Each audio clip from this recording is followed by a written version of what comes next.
எடுத்துக்காட்டு 4.3 அகிலா ஒரு தேர்வில் 80% மதிப்பெண்களை பெற்றால். ஒரு தேர்வில், அந்த தேர்வு என்னன்னு எனக்கு தெரியாது. தெரியாதுன்னா எடுத்துக்கலாம்.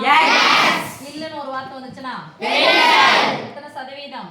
80% பெற்றால் அப்படின்னு சொல்லிட்டு வந்துக்குது. அப்படின்னா குறிப்போம்னா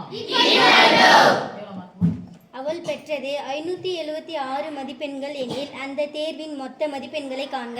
576 மொத்த மதிப்பெண்கள் அதுனா x. அந்த தேர்வுடைய மொத்த மதிப்பெண்னா x. சரியா? சொல்லுங்க. சதவீதம் என்றால் 500.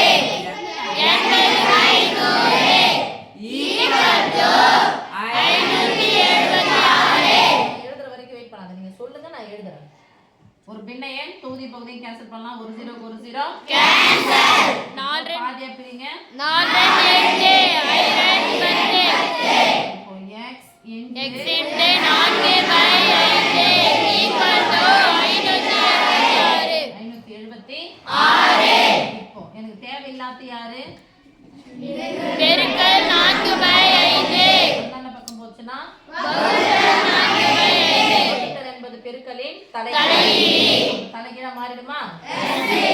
பை 5 அந்த பக்கம் போனா பெருக்கல் இருக்க கூடும். இங்கே பெருக்கலுக்கு வேற எங்க நம்பர் இருக்கு? அப்ப தொகுதி கேன்சல் பண்ணலாமா? ஓர் நாள் 4 மீதி 1 நாங்க 16 மீதி 1 நாங்க 16. இப்ப யார் மட்டும் எனக்கு தேவை? தேவையில்லாத யாரு? பெருக்கல் 1 × x